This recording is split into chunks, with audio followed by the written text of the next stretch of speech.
So some of you asked some questions about the infographic. So let's go to week 13 through 15. And you can see here's your assignment for the infographic. And then we open the file folder. So an infographic is something that we share with an audience because it is a way that we can use visuals as well as limited words to share a message.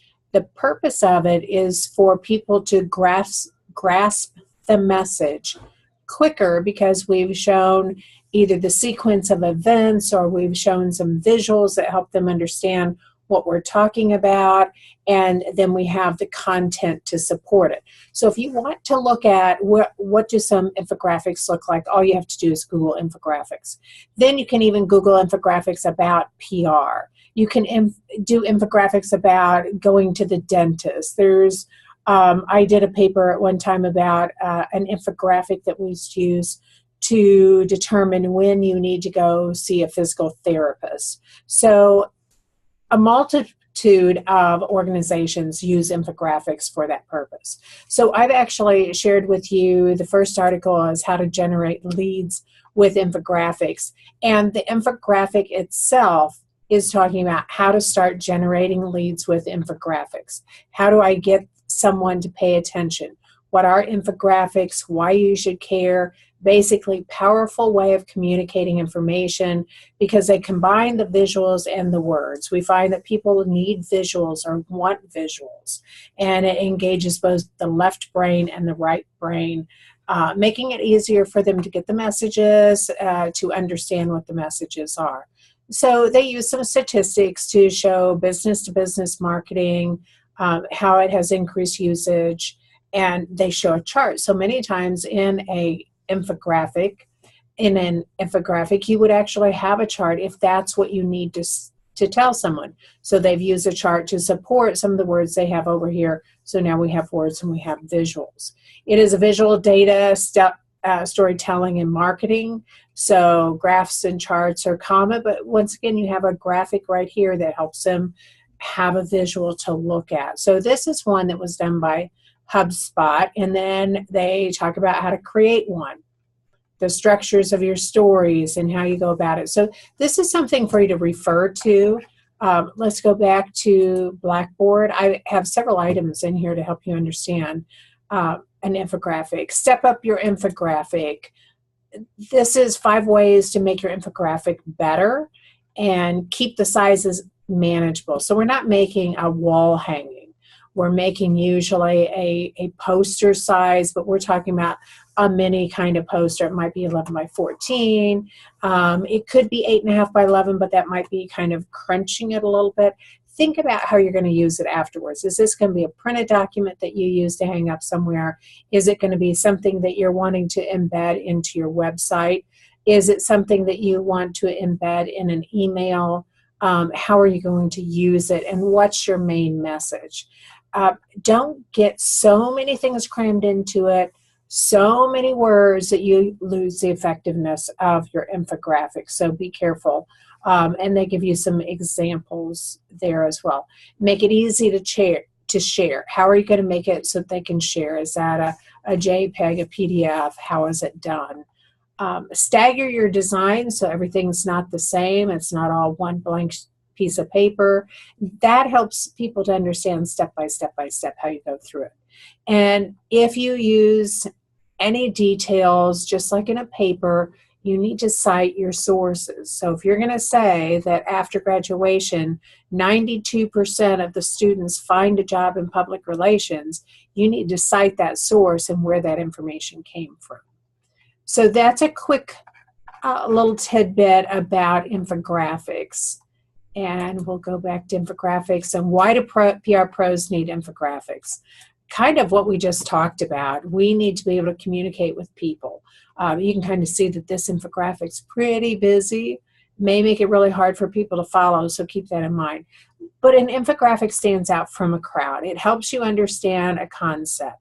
It helps people to go step by step. Matter of fact, the PRSSA developed one for the advising center, because the issue they had is people were receiving emails about graduation, but they never really got what they were supposed to do, and they didn't follow it. So they actually created an infographic. So it was step 1, step 2, here's the process you go through. That kind of reduced the anxiety of the seniors, because they saw that it really wasn't that difficult. It was something they could manage. It was something that they could do, and they knew how to do it. So that's part of the infographics. You can look at, some people want to have it show up on a mobile app. If it's a mobile app, we need to be more careful.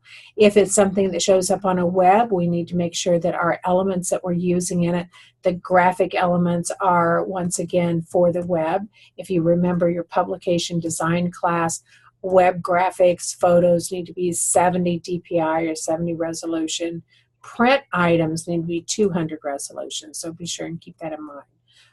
NPR, we're all about reputation and managing opinions, communicating with our target audience about the brand. Infographics can contain a lot of information, and they can be kind of that source, that go-to for information, a quick grab of information so I know what to do.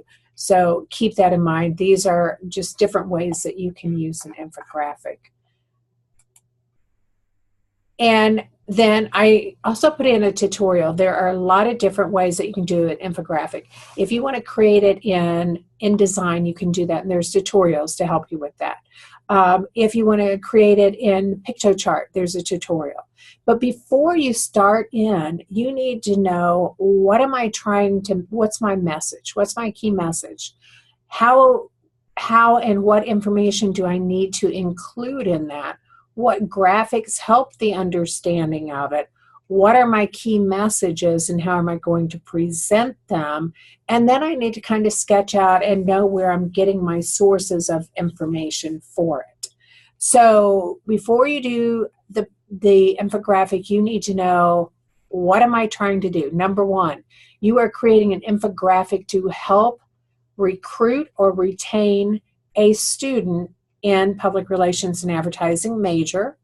Could this be an infographic that you share with your high school counselor, so they understand more about what public relations and advertising is? Because a lot of you in the very beginning have said nobody knows what it is. So it's now your job to make sure they know what it is and how they put that information together. So once again, you may have to go back and do some more information gathering to have content.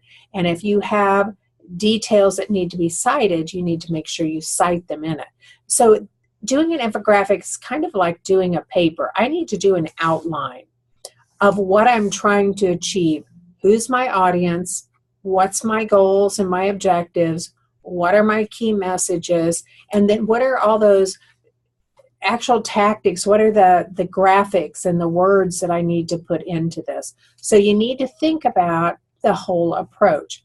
But your assignment has to do with building an infographic to help either recruit or retain students in public relations and advertising. It can be targeted to all the different audiences that we talked about. It can be used for advising. It can be used by advisors. It can be used to recruit potential students, and potential might be high school students.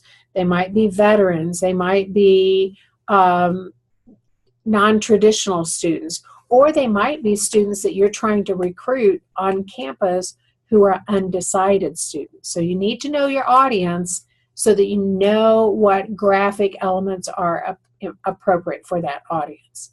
So good luck. You have that information up. Be sure and take a look at it. If you have questions, let me know.